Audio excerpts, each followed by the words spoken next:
So the good news of our Savior is that things are going to get worse before they get better. That is the good news. It's actually in all three readings, but I'm going to start with Isaiah.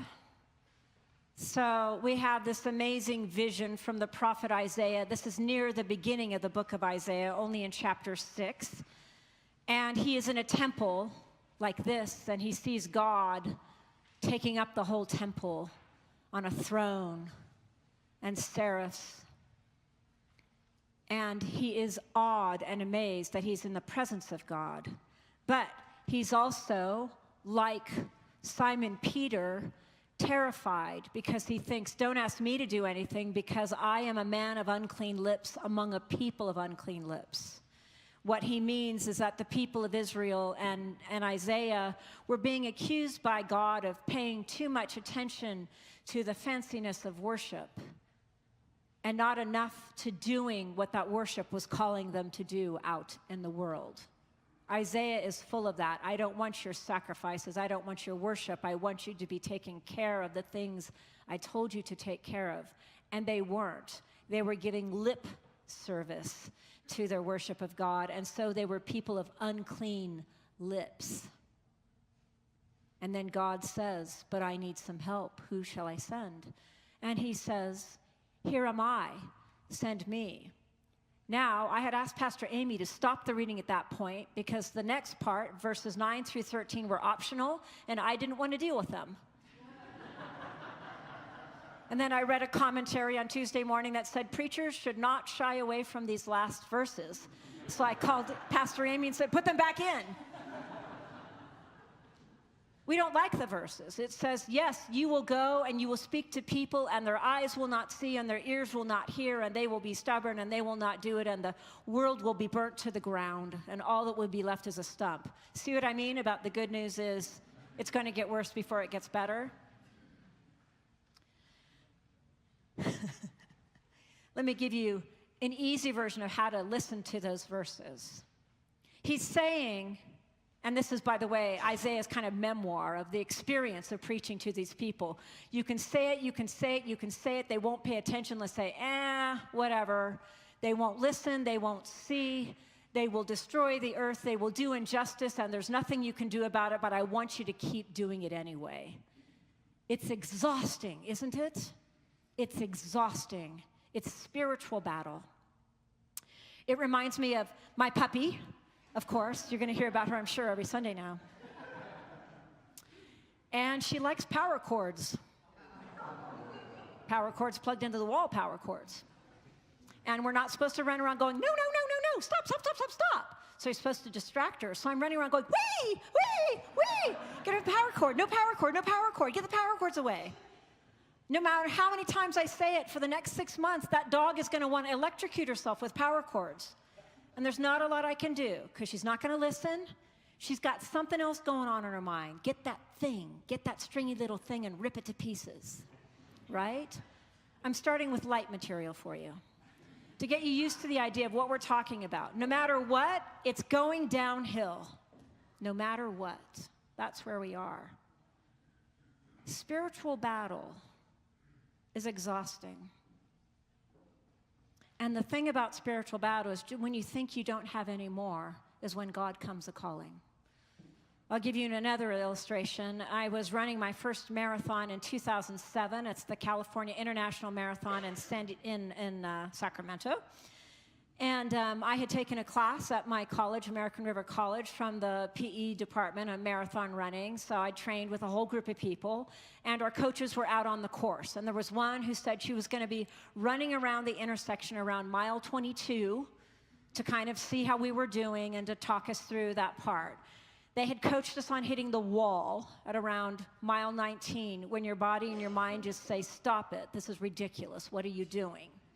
And how to get yourself past that point. And the answer is you sugar up, take some more carbs, remind yourself of your training. You've done it before. I'd already done a 20-mile training run. Surely I could do 6 more.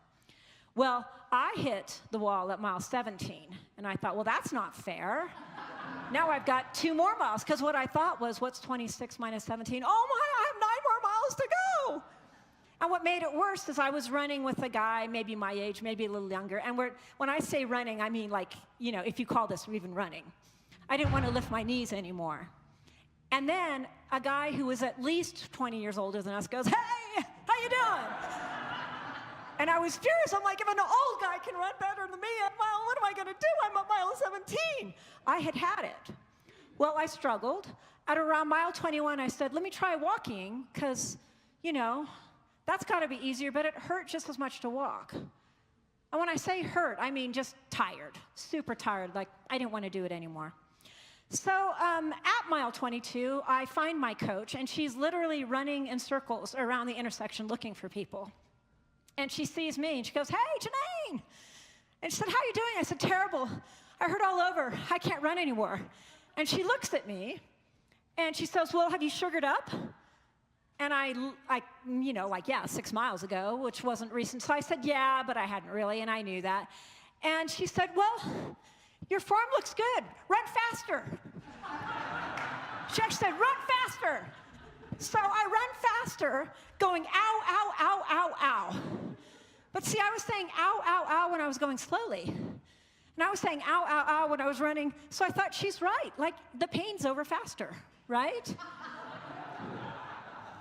Run faster. Spiritual battle is exhausting.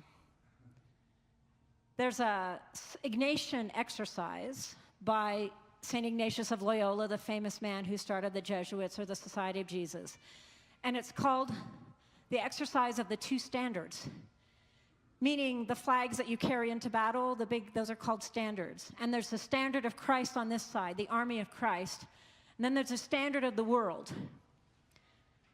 evil. Now, you can have a spiritual battle going on inside your own head, the things you're struggling with. I hate that person. I wish ill things to happen to that person, those kinds of things. Or you can have a spiritual battle in the larger communal sense, the nation, the world, the evil that you see going on, the people who live for wealth and fame and retribution, that evil. But this exercise works for both. So what you do is you spend your time discerning, am I on the side of Christ, or am I on the side of evil, or am I getting distracted by the side of evil? I had a long talk with my Jesuit spiritual director about this, because over here is Christ, and over here is the news saying this happened, we're going to do this, and we're going to do this, and we're going to do this, and we're going to do this, and we're all going, oh, no, we're going to do this, no. Who are we looking at? We're not looking at the standard of Christ. The standard of Christ is over here. And what does the standard of Christ say? He's going to win. This is the only side that's ever going to win. That side looks like it's winning. It might win for 10 years, 1 year, 20 years, 40 years, don't know. Could take a while. But all dictators die. All movements die. Christ never dies, nor do the people who follow Christ. Because if you can turn away from this and say, I'm going to ignore the distracting noise that wishes me to be distracted, that wishes me to be riled up, and thus not paying attention to how to do good in the world, that side has won. But if you say, no, every time I get riled up, I'm going to turn back and say, I'm going to read a gospel today. I'm going to look at Jesus. I'm going to pray to Jesus. I'm going to say, protect me, protect this world, and tell me today, what is one good thing I can do? What is one good thing I can do? And every time you feel yourself going over there, same thing, you go over to Jesus. Works with personal spiritual battle as well. The tricky thing about the personal things going on for us is that sometimes we think that we're doing good. We're doing the right thing. In fact, we're really amazing. We're a great Christian. We're just a fantastic Christian. We're a beautiful person. Some other people pretend to be Christians, but they're lousy Christians. But I happen to be an amazing Christian. See how it seems right for a little while, and then you go, I'm on the wrong side again. So you just say, I'm sorry, I'm just going to walk across the battlefield again and go over here. The nice thing about the army of Jesus is you can desert it as many times as you want and come right back, because he doesn't execute his prisoners. That side says, you did something to me, I'm going to do something to you. I'm going to arrest all of you and throw you in jail. I'm going to take away all your jobs. That's what I'm going to do to you. The standard of Jesus, Christ never does that. All these people, Isaiah, Paul, Peter saying, get away. Unclean lips, sinful man, the worst of the disciples. And he says, come on, you're going to do some of my greatest work right over here. Some of the greatest work that's asked for us out of the gospel today is to stop catching fish and catch people. Now, we all think of that as evangelizing, like we're supposed to go out and get people. But the interesting thing about the Greek, and I did not study Greek, so I have the experts have to do it for me, is that the phrase, you're going to be catching people, actually says you're going to take people alive. You're going to take people alive. So they're not going to be trapped in a net and then thrown to be sold, eaten. They're not going to be trapped in any way. They're going to be taken alive and liberated. It means you're going to grab them, help them achieve this new life over here on the Christ side, not on the world side. That is what is being asked of us. And it's exhausting. How many of you have felt exhausted? Yes, it is exhausting. But you know what's more exhausting? This side. It's way more exhausting to be on this side. And this side gets rejuvenated. You know what happened after I finally got to mile 25 and a half? There I was, I turn a corner on K Street, and all of a sudden it's the capital of California. And I'm like, I sprinted. I just sprinted. I did it. I made it. And then I stopped running. I had a big meal. I felt fantastic. All that, 10 miles of, oh my gosh, when is this ever going to be over? Erased. But those people, to the day they die, marching slowly, and that path is never going to end. Yes, it's exhausting. Notice in the gospel that when Jesus comes to Peter and the other men in the boat, they've already been working a full shift all night, and they caught nothing. It's time to go to bed. And Jesus says, no, put out farther into the deep water. It takes longer to get out into the deep water. And put out your nets and draw on something heavier. He asked them to do more when they were already exhausted. Do you see that? The discipleship is never, I'm well rested, I had a great breakfast full of protein, and now I'm going to go do 10 minutes for Jesus. It's never like that.